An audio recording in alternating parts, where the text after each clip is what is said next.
안녕하세요. 얼핏닥터 신정민 원장입니다.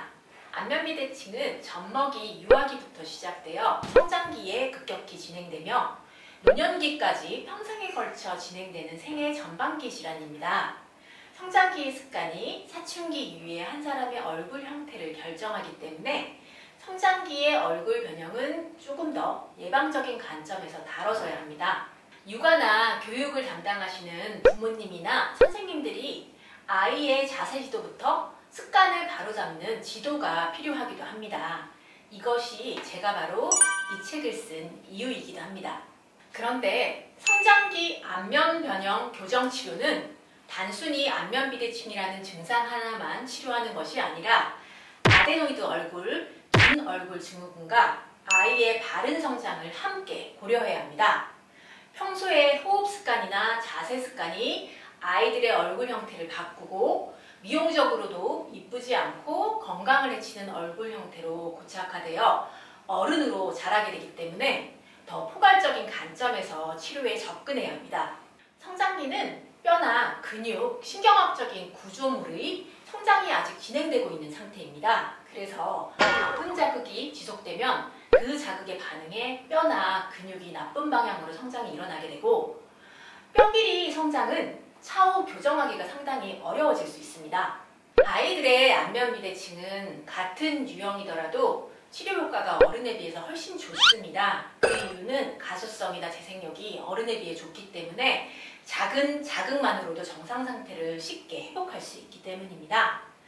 성장 과정 동안 바른 습관이 지속될 수 있도록 그 습관을 바르게 교정한다면 차후 진행될 수 있는 얼굴 변형을 예방할 수 있을 것입니다.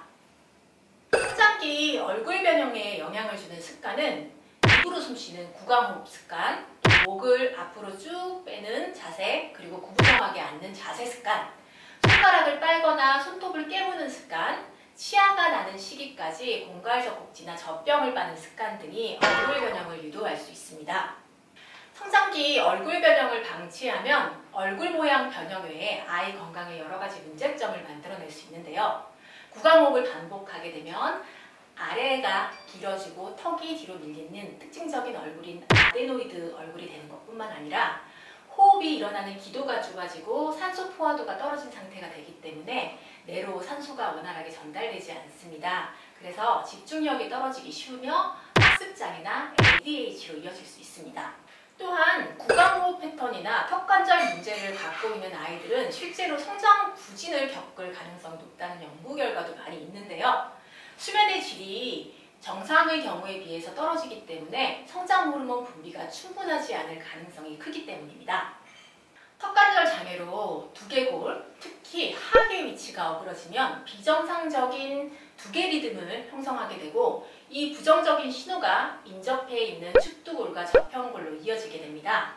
저평골에는 성장 호르몬 분비를 주도하는 뇌와 수체가 위치해 있기 때문에 이러한 반응은 성장 호르몬 분비 저하로 이어지게 됩니다.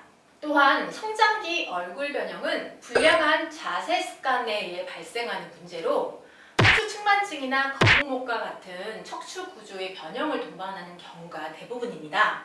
성장기에 척추 구조의 문제는 바른 성장의 문제를 만들어낼 수밖에 없는 부분일 것입니다. 그러면 부모님들이 아이의 얼굴 변형을 인지할 수 있는 신호는 어떤 것들이 있을까요? 아이의 얼굴 변형을 감지할 수 있는 중요한 사인은 바로 입을 벌리고 숨쉬는 구강호흡 습관과 그리고 치아 부정렬 현상, 나쁜 자세 습관입니다. 잠을 자고 있을 때나 평소 의식하지 않을 때 입을 벌리고 있는 모습이 자꾸 눈에 보인다거나 치아 배열이 가지런하지 않고 뻐드렁니로 진행되고 있고 아래턱이 앞으로 나오거나 뒤로 밀리는 등의 부정교합이 보인다면 또 어깨 비대칭이 보이고 거북목이 보이는 등 평소 자세 습관이 불량한 이 세 가지 신호가 감지된다면 우리 아이의 얼굴 변형이 진행되고 있다고 봐도 무관합니다.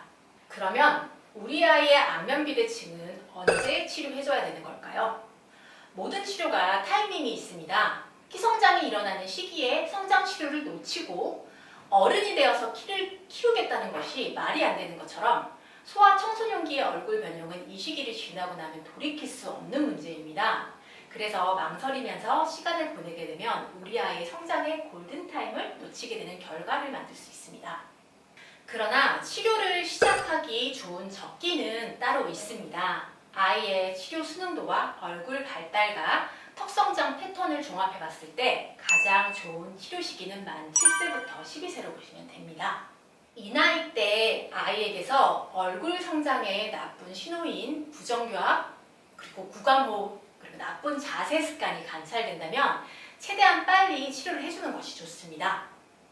아이들의 얼굴 변형은 현재 진행형의 문제이며 성장과 함께 변이의 속도가 크기 때문에 바른 습관이 유지되도록 지속적으로 팔로우업을 하는 것이 중요합니다. 이를 확인하기 위해 저는 치료가 끝난 후 3개월, 6개월 후 경과를 확인하는 과정을 거치며 아이의 성장과 함께 호흡을 맞추고 있습니다.